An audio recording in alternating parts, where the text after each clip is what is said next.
Mes chers nouveaux abonnés, mes chers abonnés, mesdames, messieurs, peuple congolais, chers membres de la diaspora, pour info, vous ne voyez pas ce qui est en train d'arriver contre nous Congolais, contre nous peuple congolais, contre notre pays. Et pour cause, j'ai deux mauvaises nouvelles à vous annoncer. Ces deux mauvaises nouvelles proviennent d'une part de la France-Afrique et d'autre part du pays.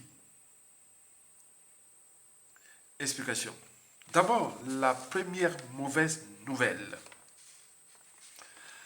La France, ou plutôt la France-Afrique, est en train de comptabiliser tous les biens mal acquis des Sassou et des Nguesso en France. Et pourquoi faire? C'est tout le questionnement. Nous le savions déjà que les biens mal acquis des Bongo ne sont plus les leurs, puisque il y a des programmes, il y a des problématiques autour de ces biens mal acquis des Bongo, qui ici, certaines officines politiques France-Afrique ou françaises souhaitent que ces biens des Bongo soient vendus à la découpe et l'argent récolté aille dans les programmes sociaux en France. Et donc nous n'allons pas aussi, nous Congolais, s'échapper à cette entreprise-là de vendre à la découpe les biens mal acquis des Sassou et des Nguesso pour le compte, non pas de nous Congolais, mais de la France-Afrique ou de la France. C'est la mauvaise nouvelle. Première nouvelle, mauvaise nouvelle. Et donc les biens mal acquis des Sassou et des Nguesso sont en train d'être comptabilisés. C'est-à-dire les biens immobiliers, les valeurs mobilières, actions, obligations, les comptes bancaires, etc., etc. C'est pas pour nos intérêts, non. On n'aura que les yeux pour pleurer. C'est pas pour nos intérêts. La colonie est faite pour être exploitée. Bon, on a exploité là-bas, ils ont pris les magots du pays, ils sont venus les cacher ici en biens et autres, mais on va les récupérer, ils vont les récupérer leurs biens ici. Donc cette comptabilité est en cours.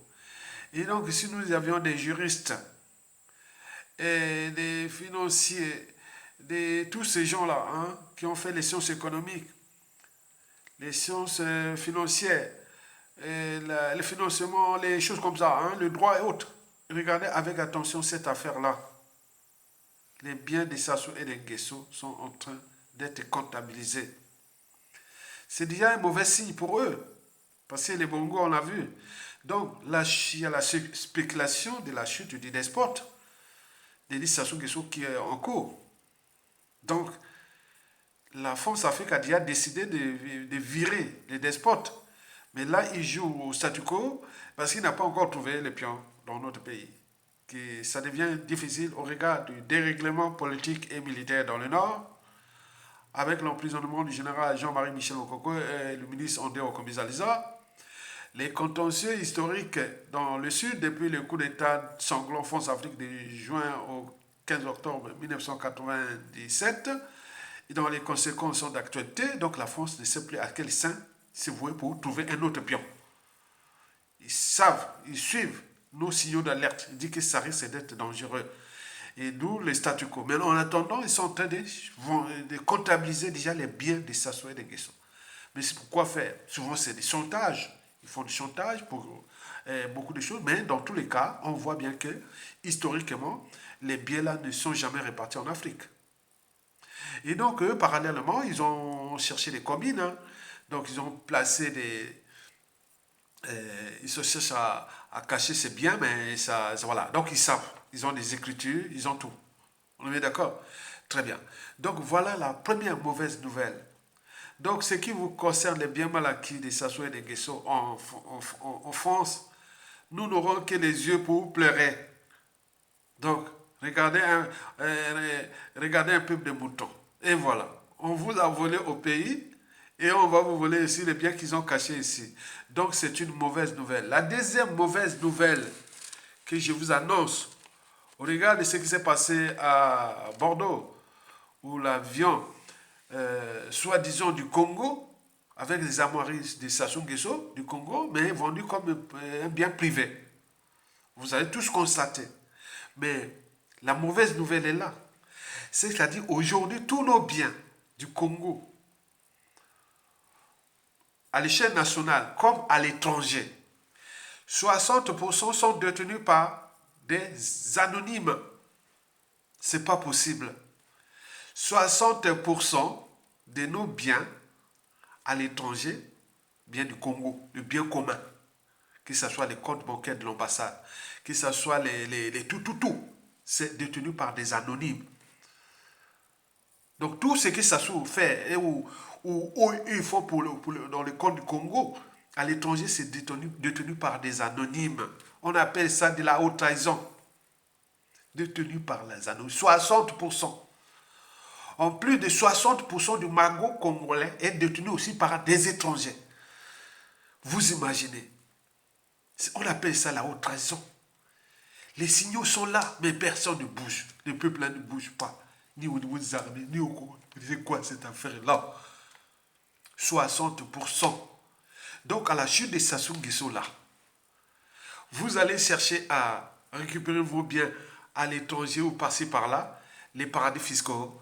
Ils ne sont pas à vos noms, ce ne sont pas les biens, les paradis fiscaux et tout ça, ils ne sont pas au nom des Congolais, ils ne sont pas au nom des étrangers. Il y a des anonymes. Vous imaginez? C'est pas possible.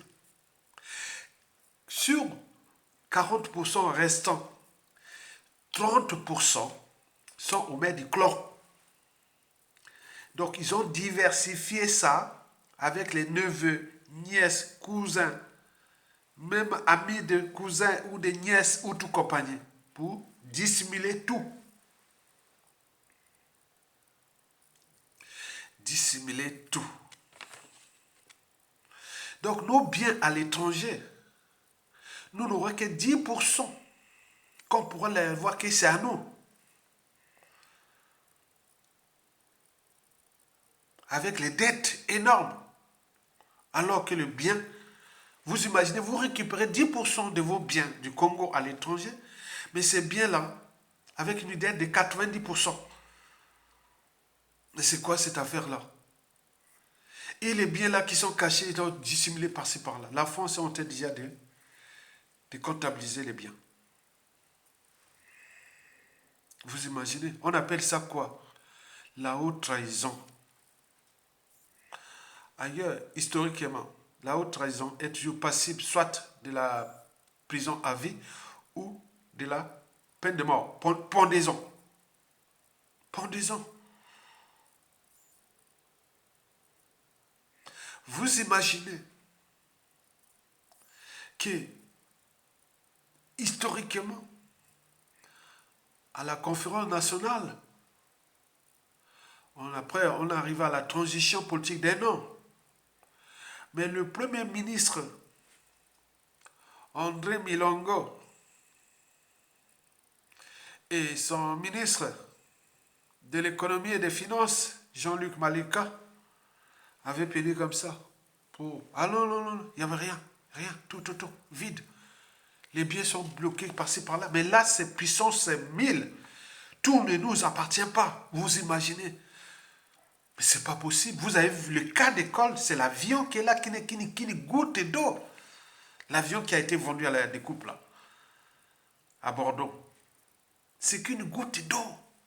Je vous rappelle, écoutez bien, la mémoire c'est construit et c'est transmet. Et l'espoir se donne. On vous dit, c'est que demain, le gouvernement, le Premier ministre, Le pouvoir, les administrations, tout ça vont constater eux-mêmes à l'étranger. Vous n'aurez rien. Katemi Balé, 0,0%. On n'en a rien à l'étranger. Que des dettes.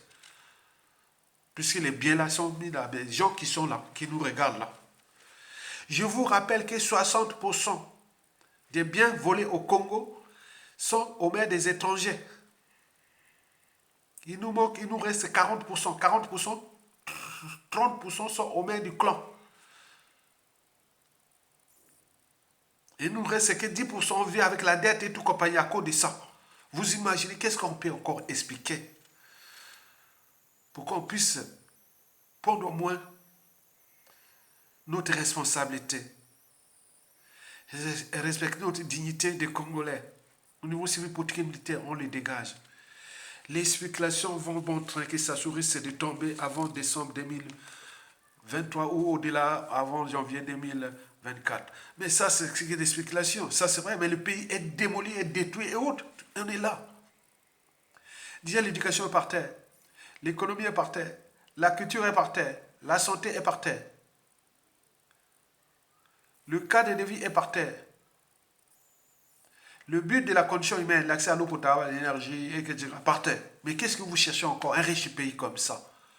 Comme l'a écrit un compatriote, que le Congo a eu la chance d'avoir, comment on appelle, les Congolais ont eu la chance d'avoir le Congo comme pays, parce que c'est l'un des plus riches quand on voit la forêt, les eaux, les savanes, les mines, tout, attendez, comparer le bloc arabique ou le Sahel ou plein, pour certains endroits, on s'est dit qu'on est venu, mais ce pays a eu la malchance d'avoir nous, Congolais, comme population.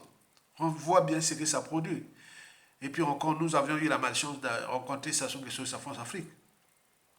Mais si on ne prend pas conscience, et si on ne se révolte pas, je vous l'ai dit que les trois vertus du citoyen, je vous les répète, désobéissance, résistance et révolte. Par la désobéissance, nous arrachons notre liberté de peuple. Par la révolte, nous arrachons notre dignité de peuple. Et par la révolte civile ou militaire, nous exprimons notre pouvoir de peuple. Mais qu'est-ce qu'on fait? Ça nous appelle Ebebe Adoula, Jean-Dugo Kemba. Et il s'est dit qu'on a massacré dans le sud, le ciel n'est jamais tombé. Et c'est lui qui a tué tous les cadres intellectuels, militaires et tout, du nord comme au sud, de l'est à l'ouest, depuis 1997. Ils sont tombés comme des quilles dans un bouillon par des poisons les plus violents. Au pays comme l'étranger, il se posait d'être président. Vous imaginez? Donc c'est quoi ce peuple-là? C'est quoi ce peuple-là? Qu'est-ce qui nous est arrivé? C'est dangereux, ce genre de peuple-là. Ah, c'est le peuple de moutons produit toujours des gouvernants de loups, dirait Agatha Christie. Ben oui, ce n'est pas possible. Je suis là pour vous alerter.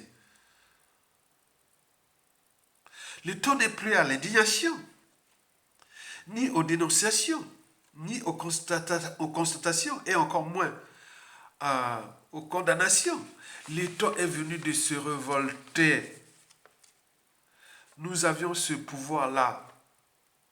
Il va nous laisser qu'il nous merde. Historiquement, c'est toujours de cette façon que beaucoup de populations ou de peuples ont perdu leur pays.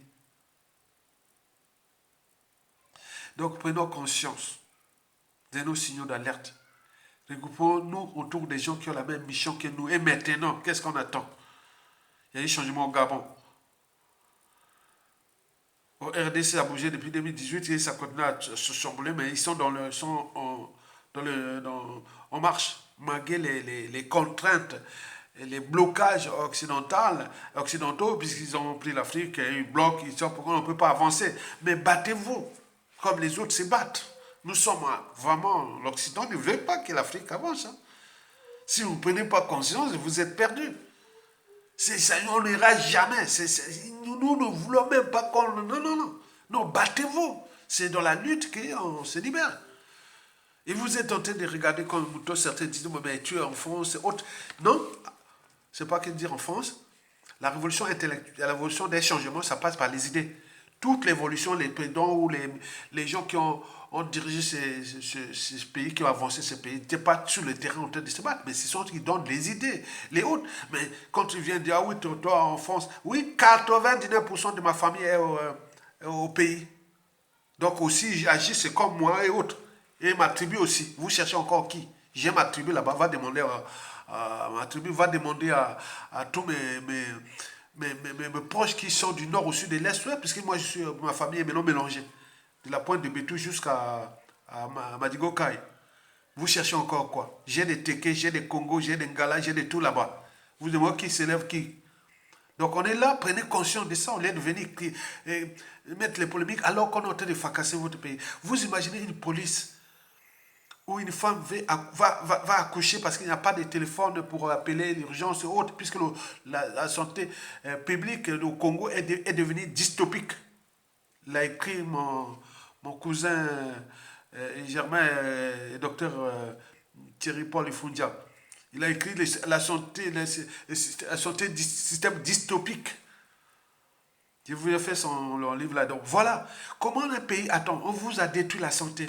Parce que dans un pays, quand on vous détruit la santé, c'est comme on vous prive de l'eau. L'eau, c'est la vie. La santé, c'est la vie. Mais non, la femme là, elle amène l'enfant pour venir accoucher et les policiers les tuent. Mais c'est qui ces policiers là?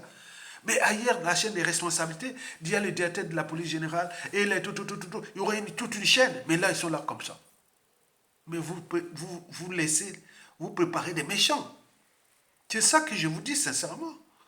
Les injustices aujourd'hui seront les injustices de demain. C'est un cycle sans fin. Donc il faut chercher à arrêter ça. Arrêter ça, c'est que quand la tête est pourrie, tout est pourri. Les poissons pourris touchent pas la tête. Si vous avez à la tête d'un pays un criminel, un génocidaire, un assassin, un haut traître et autres, ça produit ça. Un général de Mobutu l'avait dit que dans un pays, une police, une sécurité, qui ne peut pas prendre ses responsabilités, c'est que cette police est dirigée par des criminels. Donc ce qui s'est passé là de cette femme-là, imaginez-vous, on faisait un noir. Ailleurs dans le monde, en Europe, on est dans les Amériques hautes, même dans le monde arabe haute, on serait là en train de crier, un belge et autres. Regardez ce que les policiers ont fait là. Donc les gens ont perdu leur part d'humanité. Mais ça ne va pas durer. L'ordre va revenir. L'ordre viendra sans scrupule. Les gens là seront punis sévèrement. Bon, c'est pas bon ça. C'est quoi ça? Créer la violence appelle à la violence. Et c'est pas bien pour une nation. Donc vous avez pris la violence comme préalable à la conservation du pouvoir. Et jusqu'à combien de temps encore? Et là, vous entraînez les autres et autres à la violence. Donc, pour cacher quelque part le malheur, la haute trahison et tout ce qui sont fait le mal au Congo, parce qu'à chaque fois que les affaires sortent comme ça, ils vont trouver des trucs pour le divertir et pour faire ceci. Mais non, c'est pas ça. Et demain, les autres vont faire quoi? Au moment qu'on va vous traiter, ils vont faire aussi la diversion par-ci par-là, et en même temps on vous crée des injustices, l'oppression, la barbarie contre vous. C'est pas bon ça. Donc, mesdames, messieurs, peuple congolais, chers membres de la diaspora, les deux mauvaises nouvelles que je vous l'ai dit sont les suivantes. La première, c'est que la France est en train de comptabiliser un bien mal acquis de Sassou et d'Nguesso. Donc, c'est peut-être que c'est déjà des signes de la fin de ces systèmes de Sassou Nguesso ou de la chute de Sassou Nguesso. Ça peut être une bonne nouvelle, mais la mauvaise nouvelle, c'est que ces biens-là, ils ne sont pas à nous. Ils vont les récupérer par les programmes sociaux en France ou par point. Ce sont des choses qui vont rester des années et comme ça qu'on ne pourra jamais les récupérer. Ça sera que des négociations. Donc aujourd'hui, le futur, c'est justement le passé et le présent qu'on ignore. Ok? Donc, la deuxième mauvaise nouvelle, c'est que les biens du Congo, retenez bien, les biens du Congo là que vous parlez dans le vide. Demain, le ministre de l'économie et des finances, du trésor public, de tout ce qui s'occupera des affaires étrangères, de tout, des ministères de l'Intérieur et tout compagnie. C'est eux qui vont voir comment. Attends, c'est pas possible. 60% de magot du Congo n'est pas aux mains des Congolais. C'est pas bon. Aux mains des étrangers.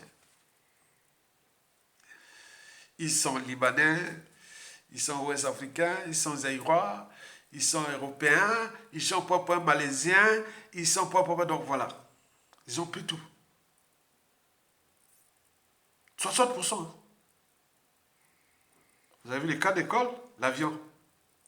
C'est pas au nord du Congo. Tout ce qui s'assoit, même les jets là, qui fait des tours au pays là, les jets de Sassou là, ils ne portent même peut-être pas le nom du Congo. Non. Attends, c'est pas possible. C'est vrai que Sassou est un mercenaire. Un mercenaire, ça me que c'est un mercenaire. Voilà. 30% du magot du Congo est aux mains des Sassou et des Nguesso. Et encore, ils ont dispersé ça dans, voilà, dans plusieurs... c'est un labyrinthe. Vous imaginez? Ces gens-là sont quoi? Je ne sais pas. Quelle est leur part d'humanité? Quelle est leur part de dignité? Comme j'ai dit que lorsque vous avez tout gagné ou perdu dans la vie, il faut toujours savoir comment gérer son cerveau, la raison, l'esprit critique, sa liberté, sa dignité, sa conscience. On peut mener même l'empathie, l'éthique et tout compagnie. Mais là, ils n'en ont plus rien. Ils n'ont d'humanité que leur caractéristique physique. Et jusqu'à combien de temps encore? Soulevons-nous ou incitons nos compatriotes ou patriotes à déposer des initiations Guesso. Et si on ne le fait pas, la France-Afrique est en train de chercher ses plans pour les déposer. C'est pour cela qu'ils ont en train déjà de comptabiliser, vendre les trucs, parce qu'ils savent que c'est fini. Ça sous, c'est fini. Donc les biens là, il faut les comptabiliser vite, vite. Et